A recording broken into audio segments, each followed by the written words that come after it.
Dans l'ombre d'un tyran, il est rare que les ténèbres ne s'étendent pas à sa descendance. Si Saddam Hussein incarnait le pouvoir autoritaire, ses deux fils, Uday et Qusay, en furent les extensions les plus infâmes, élevés pour hériter d'un empire de peur et de contrôle, connus pour leur cruauté, leur corruption et leur pouvoir sans limite. Les deux frères laissèrent derrière eux un sillage de terreur qui cimenta leur place parmi les figures les plus redoutées de l'Irak.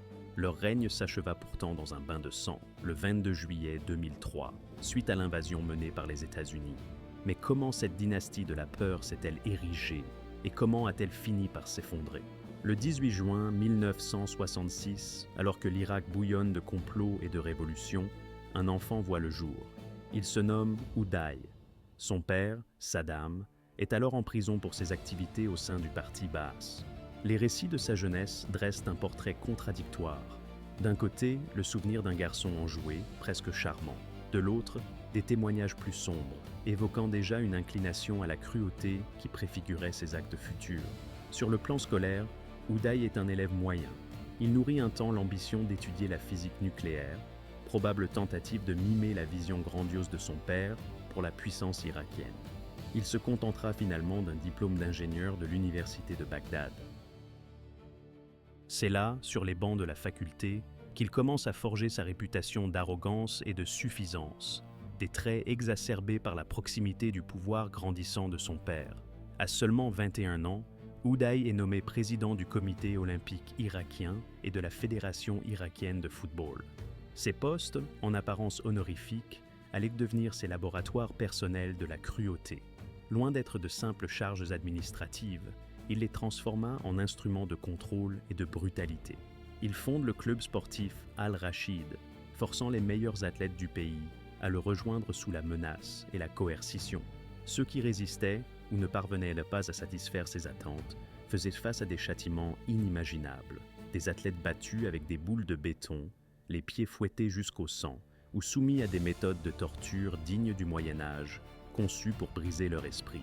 Le siège du comité olympique lui-même se mua en un lieu de cauchemar, abritant des chambres de torture où le tourment psychologique et physique était infligé quotidiennement.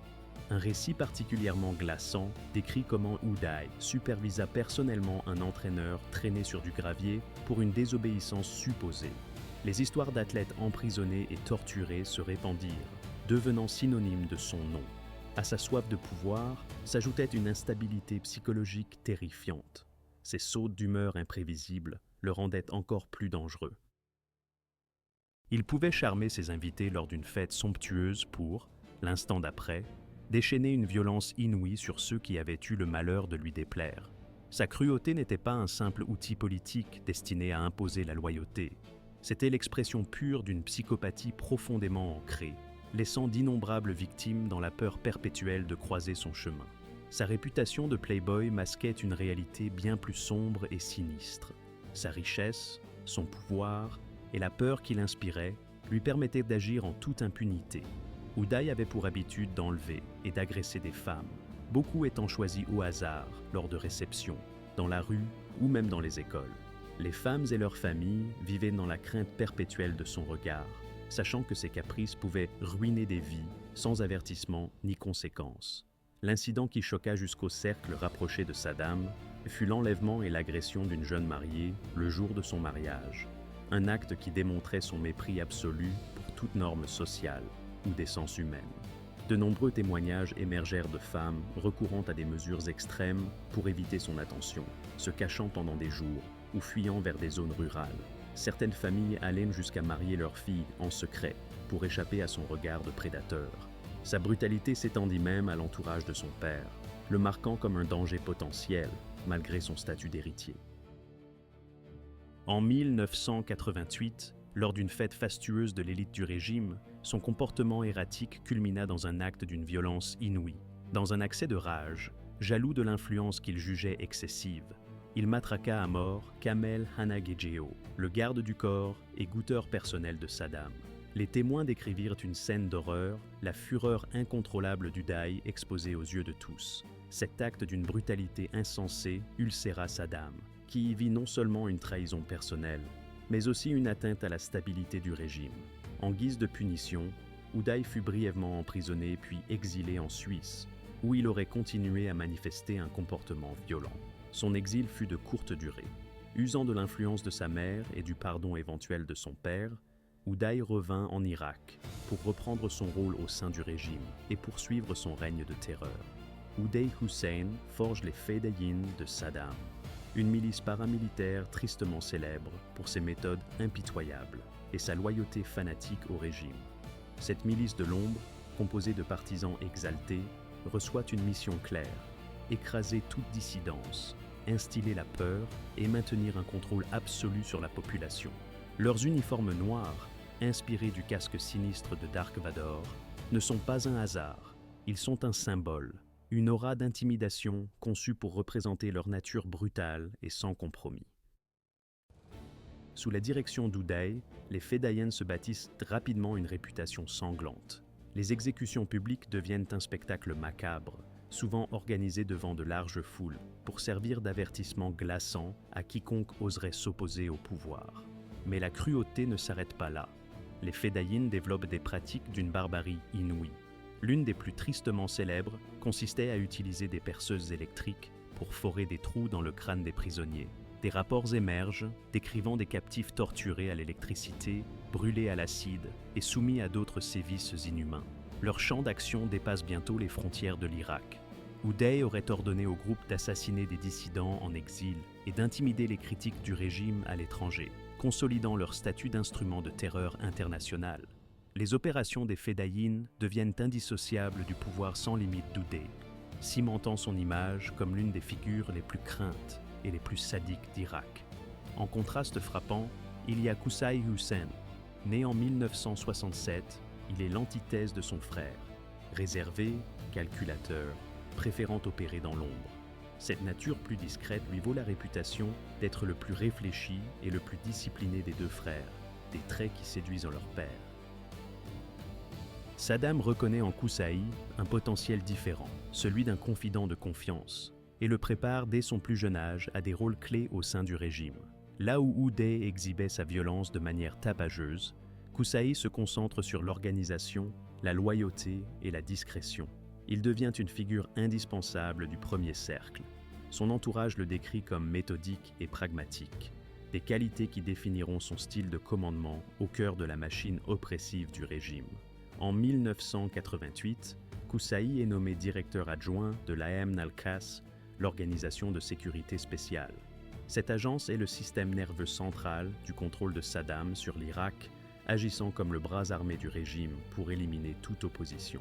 Elle opère dans le secret, orchestrant enlèvements, assassinats et surveillance clandestine pour neutraliser toute menace perçue.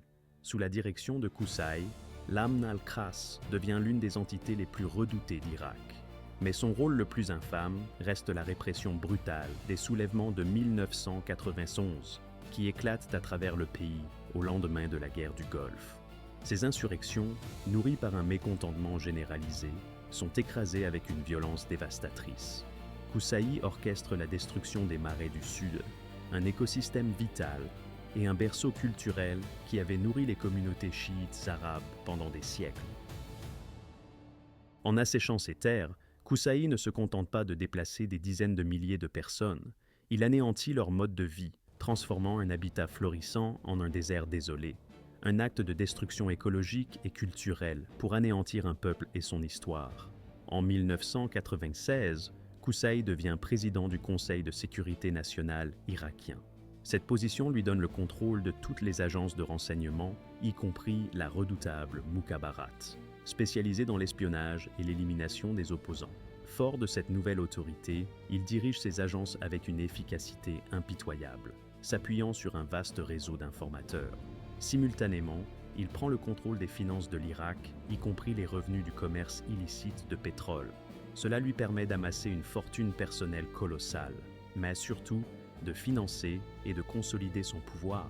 Les stratégies discrètes et méthodiques de Qusay le rendent de plus en plus précieux aux yeux de son père, qui voit en lui son successeur de choix, exacerbant une rivalité déjà féroce entre les deux frères. À la fin des années 1990, l'influence de Qusay s'étend à chaque recoin de l'appareil sécuritaire irakien, faisant de lui l'un des hommes les plus puissants du pays. À l'approche de l'invasion de 2003, les États-Unis et leurs alliés développaient une stratégie claire, démanteler le régime de Saddam. Pour ce faire, un élément est crucial.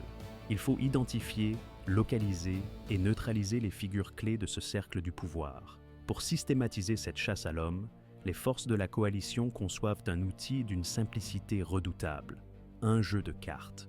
Chaque carte de ce jeu représente l'une des 55 figures les plus recherchées du gouvernement de Saddam. Cette approche novatrice a un double objectif. C'est d'abord une ressource pratique pour les soldats sur le terrain, leur permettant de reconnaître rapidement des cibles de grande valeur. Mais c'est aussi une arme psychologique, réduisant ces figures, autrefois craintes et toutes puissantes, à de simples cartes à jouer. Dans le jeu de cartes macabres distribué aux soldats de la coalition pour identifier les hommes les plus recherchés d'Irak, Uday et Qusay Hussein occupaient une place de choix. Uday était désigné comme l'as de cœur, Qusay comme l'as de trèfle. Ces attributions n'avaient rien d'arbitraire. Si les frasques violentes d'Uday, le fils aîné, étaient tristement célèbres et souvent médiatisées, les actions de Qusay, le cadet, étaient tout aussi insidieuses, sinon plus. Qusay était l'ombre. Sa capacité à maintenir un profil bas, tout en exerçant un contrôle immense sur l'appareil sécuritaire, faisait de lui une figure particulièrement redoutable. Il était le cerveau froid derrière la terreur d'État. Sa capture ou son élimination était donc une priorité absolue pour la coalition, une condition essentielle pour démanteler les vestiges du régime et espérer construire un Irak post-Saddam. Pour briser le mur du silence et de la peur, une récompense de 15 millions de dollars fut promise pour toute information menant à leur capture. Cette somme colossale visait à faire basculer les loyautés, à tenter ceux qui, au sein même de l'ancien système, pouvaient être fatigués du règne de terreur des deux frères. Alors que les forces de la coalition avançaient inexorablement à travers l'Irak au printemps 2003, l'effondrement du régime de Saddam Hussein devint inévitable. Les piliers du pouvoir, hier encore des figures omnipotentes et craintes, furent soudainement projetés dans un mode de survie brutal. Ils étaient devenus des fugitifs, traqués, cherchant désespérément à échapper à la capture ou à la mort. Tandis que Saddam organisait sa propre clandestinité, ses fils Uday et Qusay choisirent de rester ensemble. Leur premier plan fut de fuir vers la Syrie voisine. Le choix semblait calculé. Malgré une relation historiquement compliquée, les deux pays étaient gouvernés par des régimes baasistes. La Syrie pouvait-elle être un havre de paix? Mais le plan s'effondra à la frontière. Sous la pression internationale intense, Damas refusa de prendre le risque d'abriter les deux hommes les plus recherchés du monde. L'asile leur fut refusé. Ce refus marquait un tournant, les laissant à découvert, coincés dans leur propre pays devenu un piège. Sans refuge en Syrie, Uday et Qusay se tournèrent vers Mossoul, la grande ville du nord de l'Irak. Un choix stratégique et symbolique. Connu pour sa population diverse, creusée d'Arabes, de Kurdes et d'autres minorités, Mossoul était une métropole complexe, volatile, un labyrinthe urbain parfait pour qui cherchait à se fondre dans la masse. Surtout, la région comptait encore de nombreux partisans du régime, prêts à risquer leur vie pour protéger la famille du Raïs. Les frères trouvèrent abri chez Nawaf al-Zidane, un lointain cousin de Saddam Hussein et un fidèle du régime. Sa demeure, une véritable forteresse lourdement gardée, devint leur refuge. Une cage dorée reflétant la paranoïa qui avait toujours habité le cercle rapproché du pouvoir. Le 22 juillet 2003, les forces américaines reçurent une information cruciale sur la localisation des frères. Une opération à haut risque fut méticuleusement planifiée. L'informateur, motivé par la récompense de 15 millions de dollars, n'était autre que Nawaf al-Zidane, lui-même. L'homme qui leur avait offert le gîte et le couvert venait de les trahir. Était-ce l'appât du gain, la peur des représailles, ou une tentative désespérée de se racheter une place dans le nouvel Irak? Ces motivations exactes demeurent un sujet de spéculation. Le renseignement était précis. Il détaillait l'agencement de la villa et la présence d'Uday, de Qusay, mais aussi du fils adolescent de ce dernier, Mustapha. Armée de ces informations, la 101e division aéroportée américaine, appuyée par les forces spéciales, se mit en marche. L'opération débuta par l'encerclement de la villa, située dans le quartier d'Al-Fala. La propriété, avec ses murs renforcés, représentait un défi redoutable. Toutes les voies de fuite furent bloquées. Par haut-parleurs, des appels à la reddition furent lancés, offrant aux frères une chance de se rendre pacifiquement. Fidèles à leur réputation de défi et de violence, Uday et Qusay refusèrent. Ils se barricadèrent aux étages supérieurs de la maison, prêts à se battre jusqu'à la mort. À leur côté, Mustapha, âgé de 14 ans, avait fait le même choix tragique. Le premier échange de tirs éclata. Un feu intense, chaotique, s'abat sur les forces américaines. Depuis les fenêtres de la villa fortifiée, chaque ouverture crache la mort. À l'intérieur, les frères Uday et Qusay Hussein exploitent leur avantage tactique avec une fureur désespérée. Armés de fusils d'assaut, de grenades et d'un arsenal d'armes légères, ils déchaînent une contre-attaque si violente qu'elle stoppe net l'avancée de la coalition. Leur infériorité numérique est écrasante, mais la détermination d'Uday et Qusay est sans faille. Ils se meuvent dans la villa comme des fantômes dans leur propre forteresse. Chaque couloir, chaque pièce est un piège potentiel. Leur maîtrise des tactiques de guérilla, combinée à une connaissance intime des moindres recoins de la bâtisse, rend l'assaut initial extrêmement coûteux pour les troupes américaines. Le bilan tombe rapidement. 4 soldats sont blessés dans les premiers échanges de tirs. Face à cette impasse sanglante, le commandement américain décide de changer d'échelle. La retenue n'est plus une option. La puissance de feu déployée monte en puissance, vague après vague. Des roquettes anti-chars sont tirées pour percer les murs renforcés de la demeure, transformant le béton en poussière. Des missiles TOW, montés sur des Humvee, ciblent avec une précision chirurgicale les zones où les défenseurs sont retranchés. Au-dessus, le ciel de Mossoul gronde. Des hélicoptères d'attaque tournoient, tels des oiseaux de proie, fournissant des renseignements en temps réel et prêts à déverser un feu de suppression. Le siège se transforme en une pure bataille d'attrition. L'objectif américain est double, neutraliser les frères Hussein tout en démantelant systématiquement les défenses de la villa, et ce, en évitant à tout prix des pertes inutiles.